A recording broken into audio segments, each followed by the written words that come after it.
যারা থাকলে কিংবা যাদের মাধ্যমে ক্ষমতা হারানোর সম্ভাবনা, এই লোকদের কথা বলার স্বাধীনতা কিংবা এদেরকে চলাফেরার স্বাধীনতা, বাড়ি ঘরে থাকতে না দেওয়া, এদের উপরে বেশি বেশি জুলুম নির্যাতন করা, এটা হলো ফেরাউনি চরিত্রের আর একটা নমুনা। তাহলে ফেরাউন তার জনপদের একটা দলকে বেশি দুর্বল করে রেখেছে এই জন্যই কারণ এদেরকে দিয়ে তার চেয়ার হারানোর সম্ভাবনা বেশি ছিল। তাহলে যাদেরকে দিয়ে ক্ষমতা চলে যাওয়ার সম্ভাবনা বেশি, তাদের উপরে বেশি বেশি নির্যাতন করে, এটা ফেরাউনের চরিত্রের নমুনা। যারা বেঁচে থাকলে আমার চেয়ার নড়ে বড়ে হয়ে যেতে পারে, যারা বেঁচে থাকলে আমার ক্ষমতা না টিকে থাকার সম্ভাবনা রয়েছে, ক্ষমতাকে টিকায় রাখার জন্য যেই মানুষগুলোকে মেরে ফেলা দরকার, সেই মানুষকে অন্যায়ভাবে অপবাদ দিয়ে তাদেরকে হত্যা করে ফেলা, এটা হলো ফেরাউনি চরিত্রের আর একটা নমুনা। এখন ফেরাউনরা যখন ক্ষমতায় বসলো, তখন তাদের আগে তো মিশর শাসন করেছে বনি ইসরাইল। এই বনি ইসরাইল যেন আর জীবনেও মিশরের মসনদে বসতে না পারে, এই জন্য তারা সবচেয়ে বেশি জুলুম নির্যাতন আরম্ভ করলো কার উপরে? আল্লাহ এই কথা এই আয়াতে বলছেন, ইয়াস্তাদঈফু তাইফাতাম মিনহুম। সে অর্থাৎ ফেরাউন মিশরের মানুষকে দলে দলে ভাগ করে রেখেছে, কিন্তু সেখান থেকে একটা দলকে সে বেশি দুর্বল করে রেখেছে, কারণ এই দলের মাধ্যমে ক্ষমতা হারানোর ভয় আছে না নাই?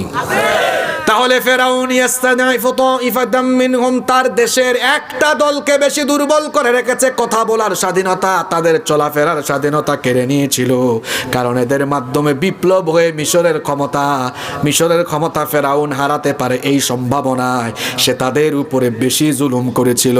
তাহলে বোঝা গেল যারা থাকলে কিংবা যাদের মাধ্যমে ক্ষমতা হারানোর সম্ভাবনা, এই লোকদের কথা বলার স্বাধীনতা কিংবা এদেরকে চলাফেরার স্বাধীনতা, বাড়ি ঘরে থাকতে না দেওয়া, এদের উপরে বেশি বেশি জুলুম নির্যাতন করা, এটা হলো ফেরাউনি চরিত্রের আর একটা নমুনা।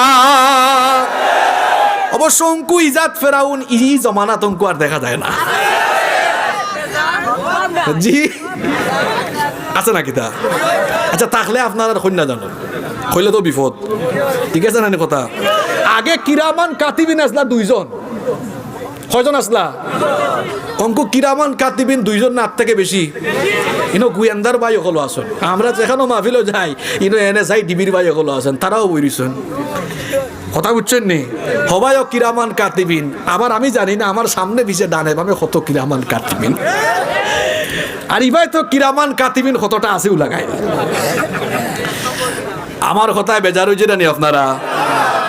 তাহলে ফেরাউন তার জনপদের একটা দলকে বেশি দুর্বল করে রেখেছে এই জন্যই কারণ এদেরকে দিয়ে তার চেয়ার হারানোর সম্ভাবনা বেশি ছিল। তাহলে যাদেরকে দিয়ে ক্ষমতা চলে যাওয়ার সম্ভাবনা বেশি, তাদের উপরে বেশি বেশি নির্যাতন করে, এটা ফেরাউনের চরিত্রের নমুনা।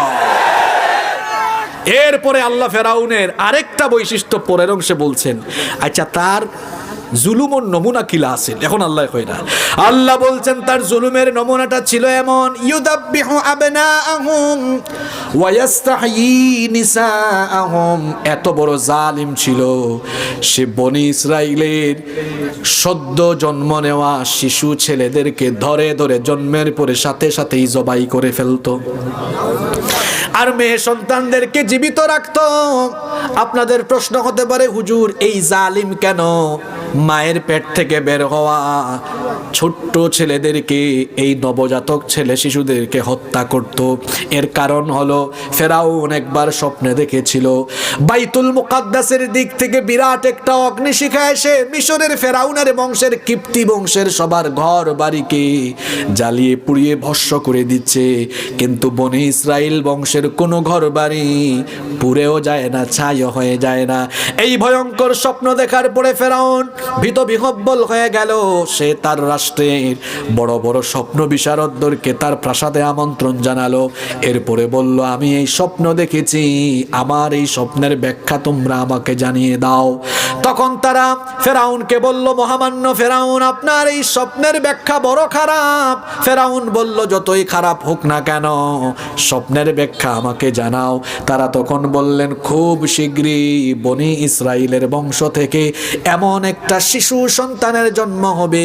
সেই শিশু সন্তান যখন বেড়ে উঠবে, বড় হয়ে যাওয়ার পরে, যৌবনে যাওয়ার পরে, তার মাধ্যমে আপনার ফেরাউনি সাম্রাজ্যের পতন হবে। এই ব্যাখ্যা শোনার পরে ফেরাউনের টেনশন বাড়লো না কমলো? আরো জোরে বলেন, বাড়লো না কমলো? ফেরাউন এবার তার ক্ষমতা যেন না যায়, বনি ইসরাইল বংশের শিশু সন্তানগুলোকে, এবার সে ছেলে শিশু সন্তানগুলোকে এরা যেন মায়ের পেট থেকে বের হলে বড় হয়ে উঠতে না পারে, সে আইন জারি করলো। আমার ক্ষমতা ধরে রাখতে হবে। সেনাবাহিনীকে বলল, শোনো, এখন থেকে বনি ইসরাইল বংশের কোনো বাড়িতে যদি কোনো ঘরে কোনো মহিলা সন্তান প্রসব করে, সাথে সাথে ওই বাড়িতে যাবা, যাওয়ার পরে দেখবা মহিলা ছেলে জন্ম দিল না মেয়ে জন্ম দিল। যদি ছেলে জন্ম দেয় তো সাথে সাথে ধরে জবাই করবা, মেয়ে সন্তান হলে মারবা না, রেখে দিবা, এটাকে আমরা দাসী বানাবো। নাউজুবিল্লাহ। এখন প্রশ্ন হলো, ফেরাউন কেন বনি ইসরাইল বংশে জন্ম নেওয়া ছোট ছোট ছেলেদেরকে জন্মের পরে সাথে সাথে জবাই করে ফেলতো? তার কারণ হলো, ফেরাউন জানতে পেরেছিল এই বনি ইসরাইল বংশে এমন একটা শিশু আসবে যার মাধ্যমে তার ফেরাউনের সাম্রাজ্য ধ্বংস হবে। তাহলে তার ক্ষমতাকে টিকায় রাখার জন্য যারা বেঁচে থাকলে তার ক্ষমতা টিকবে না, তাদেরকে হত্যা করে তাদেরকে ধ্বংস করে দেওয়া, এটা ছিল তার চরিত্র।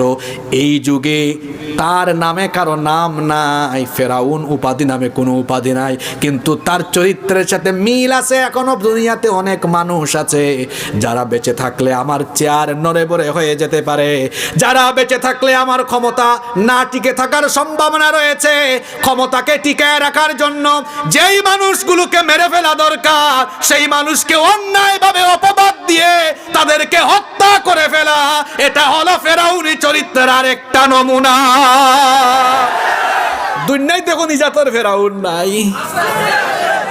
জি, আমার ক্ষমতা এরার মাধ্যমে যাইতো, একবার ওটারে দৌড়ো, হারাও আর মারো। আছে নীলা মাতৌকা, আছে নীলা আর তলে দিলে আমার লাগবো নি না? বুঝলছেন আপনারা? ইতা খার কথা কইরাম, এক জায়গাত ওয়াজ চলে, আমারে গালা থাকি এজনে কইরা, হুজুর ই আয়াত ইকান থাকি ওয়াজ না করলে আজকে হইল না নানি। আমি কইলাম, ইয়া আল্লাহ, ইতা কিতা কইন ওয়াজ হয় ফেরাউনর, আর কষ্ট হইরা দেখি আপনি কি জাত কানেকশন? ইতা ব্লাড কানেকশন না চারিত্রিক কানেকশন? জি না, ব্লাড কানেকশন হইব কিলা? তার বংশর তো কেউ নাই, হে তো শেষ, তারে আল্লাহ টাল করেছেন পানির তোলে, তাহলে ব্লাড নাই। ও ভাই ঠিক কথা কইছেন, তনে খেয়ে রুহানি, মনে হয় মাঝে মাঝে রুহানি হয়ে যায় না কিতা? আল্লাহ হেদায়েত দুকা, আরো আস্তে কুকা, আমিন।